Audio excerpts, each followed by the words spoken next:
It's in understanding yourself deeply that you can lend yourself to another person's circumstances and another person's experience. Seek perfection and find joy in never attaining it. No matter where you're from, your dreams are valid. It's only when you risk failure that you discover things. When you play it safe, you're not expressing the utmost of your human experience. You can't eat beauty. It doesn't feed you. What is fundamentally beautiful is compassion, for yourself and for those around you. What I've learned from myself is that I don't have to be anybody else. Myself is good enough. You can't eat beauty, it doesn't sustain you. What is fundamentally beautiful is compassion, for yourself and those around you. That kind of beauty inflamed the heart and merchants the soul. It doesn't escape me for one moment that so much joy in my life is thanks to so much pain in someone else's.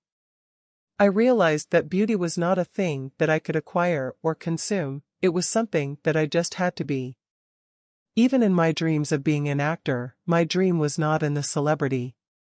My dream was in the work that I wanted to do. You have to allow for the impossible to be possible. We, as human beings, have the capacity for extreme cruelty. I have a very ostrich mentality. I feel like I have my head in the sand, so no one can see me.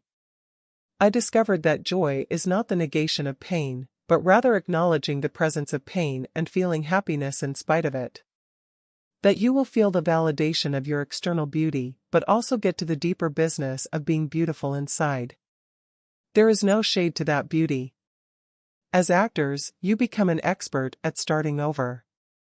I've worked hard to feel beautiful in my natural skin. Personally, I don't ever want to depend on makeup to feel beautiful.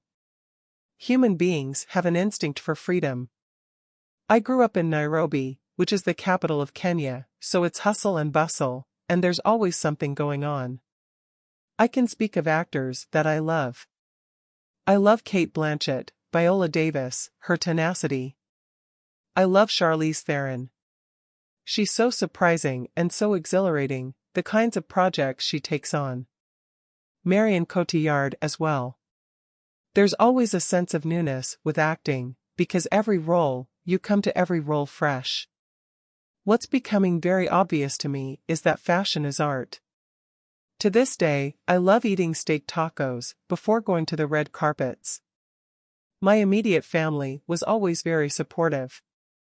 It was my own fear of the rest of the world not accepting me, the rest of our society not accepting my wish to be an actor. Being called gorgeous is not a bad thing. But at the same time, I don't want to thrive on people's opinions of me. I grew up watching foreign programs, American, English, Mexican, and very little Kenyan. The Color Purple was the first time I saw people who looked like me. I went to the Independent Spirit Awards and won. Whoopi Goldberg looked like me, she had hair like mine, she was dark like me. I'd been starved for images of myself.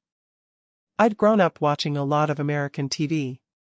It's great to have something to dress up for.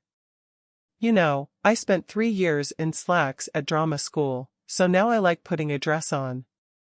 Part of being an artist is that you are always concerned you don't have what it takes. It keeps us honest. I'm pretty awesome at making salad dressings. I definitely intend to create my own work in the future so that we don't have to keep saying we don't have work for Black women. But right now, I don't know what's next. I hope that there are more opportunities to come my way. I had this vivid image of myself at the age of 60 looking back on my life and truly regretting the fact that I hadn't tried to be an actor. I do my best work when I feel conviction to say something through the character I play. Always I want to have integrity and not compromise that. I always love to learn new things. That's the reason I like being an actor. When I was younger, I was almost too afraid to admit that I wanted to be an actor. I didn't know any successful actors in Kenya, so I felt like I could get away with going to college to study film more easily than I could with saying, I want to be an actor. That's what I did. The muscles you flex in theater are muscles that you really need. I must always find a way to get back there. It's irreplaceable. Steve McQueen is a genius. And I think that word is overused, but I think with Steve it's rightly used. He's a genius. Happiness is the most important thing. As human beings, what makes us able to empathize with people is a connection that is not necessarily understood mentally.